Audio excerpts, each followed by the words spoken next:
हमारे आत्मीय परिजनों, आज के इस वीडियो में हम आपके लिए नवरात्रियों की विशेषता बताने के लिए जा रहे हैं कि नवरात्रि का जो पर्व होता है साधना के लिए विशेष क्यों होता है। इस समय पर साधना का उतना महत्व क्यों दिया जाता है। इस समय पर जब हम साधना करते हैं तो उसका विशेष फल हमें क्यों प्राप्त होता है। इस सब चीज़ों के बारे में आज हम आपको जानकारी देंगे।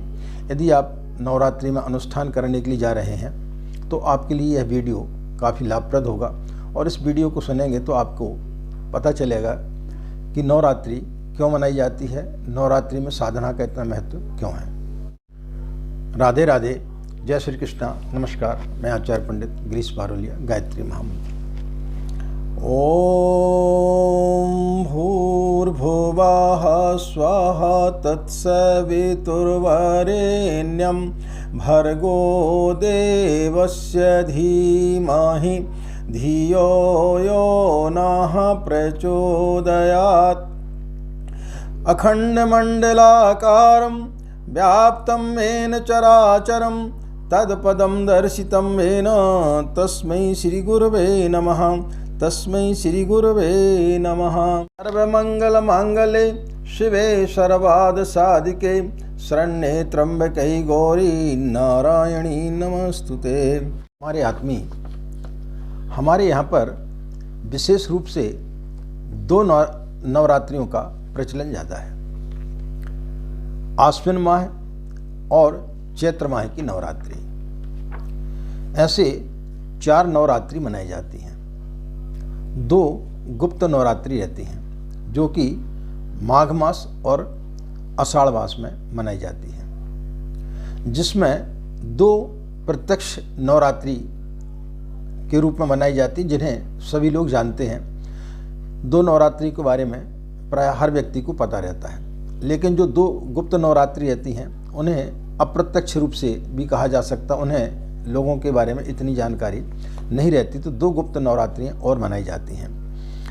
एक नवरात्रि जो प्रचलित है वो आश्विन माह में मनाई जाती है, इसे हम शारदीय नवरात्रि के नाम से भी जानते हैं। दूसरी चैत्र नवरात्रि जिसे हम बसंत नवरात्रि के नाम से जानते हैं।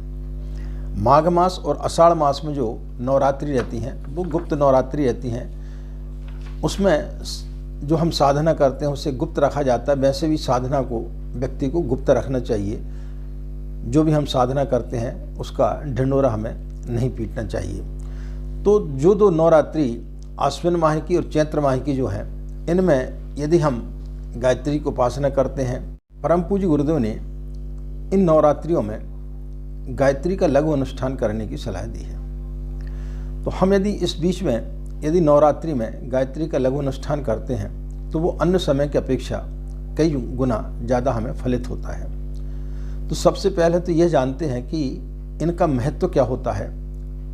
किसी भी पर्व पर कोई भी साधना की जाती है तो वो ज़्यादा मान्य क्यों मानी जाती है, इसके बारे में पहले आप समझें।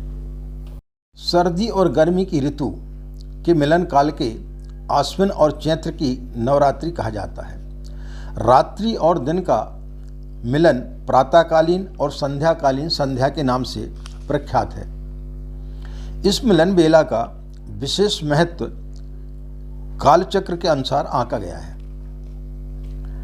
प्राणायाम में रेचक और पूरक का अपना स्थान है, पर चमत्कार कुंभक में ही देखे जाते हैं।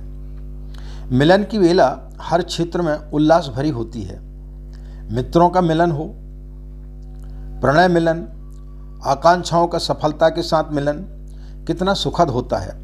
उसी आधार पर यह अनुमान लगाया जाता है कि आत्मा और परमात्मा का मिलन कितना तृप्तिदायक होना चाहिए। पुराने वर्ष की विदाई और नए वर्ष का आगमन वाला दिन नव वर्षोत्सव के रूप में मनाया जाता है। कृष्ण पक्ष और शुक्ल पक्ष के परिवर्तन के 2 दिन अमावस्या पूर्णिमा पर्व के नाम से जाने जाते हैं और उस दिन विशेष धर्मोत्सवों की व्यवस्था की जाती है। अपने पर्व त्योहारों में से अधिकांश इसी संधि बेला में मनाए जाते हैं। दीपावली, होली, गुरु पूर्णिमा, श्रावणी, हरियाली अमावस्या, पितृ अमावस्या, शरद पूर्णिमा जैसे प्रधान पर्व कृष्ण पक्ष शुक्ल पक्ष पर ही होते हैं। नवरात्रि की ऋतु संध्या का महत्व भी इसी प्रकार है। ऋतु परिवर्तन की बेला में कई तरह की सूक्ष्म हलचलें होती हैं, इसलिए जब भी ऋतु परिवर्तन होता है तो वह जो समय है एक अद्भुत समय होता है। तो ऐसे समय पर यदि हम किसी भी देवी देवता की उपासना करते हैं तो वो हमें बहुत ज़्यादा फलित होता है। तो इस समय यदि हम इन दोनों नवरात्रियों में गायत्री का लघु अनुष्ठान करते हैं, जिसका हम अलग वीडियो में आपको जानकारी देंगे कि गायत्री का 24,000 का लघु अनुष्ठान आपको कैसा करना चाहिए, तो आप दूसरे वीडियो में आप इसको देख सकते हैं। इसमें हमने सिर्फ आपको बताया कि ये नवरात्रि का जो पर्व है या कोई भी जो पर्व आता है वह महत्वपूर्ण क्यों होता है।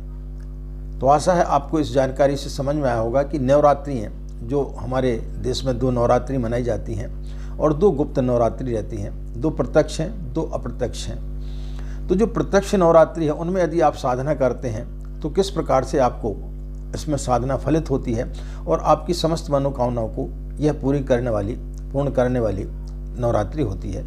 तो आप सब मिलकर के इस नवरात्रि में 24,000 का लघु अनुष्ठान करें और माँ गायत्री का सानिध्य और उनकी कृपा आप निश्चित रूप से पाएं, ऐसी हम माँ गायत्री व पूज्य गुरुदेव से कामना करते हैं।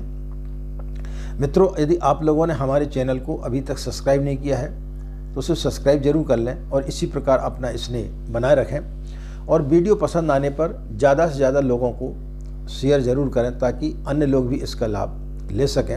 इन्हीं कामनाओं के साथ में कि आपका दिन मंगलमय हो, आप लोग खुश रहें, मस्त रहें, माँ गायत्री का असीम कृपा इसी प्रकार आप लोग पर बनी रहे। हमें आज्ञा दें। नमस्कार। ओम शांति।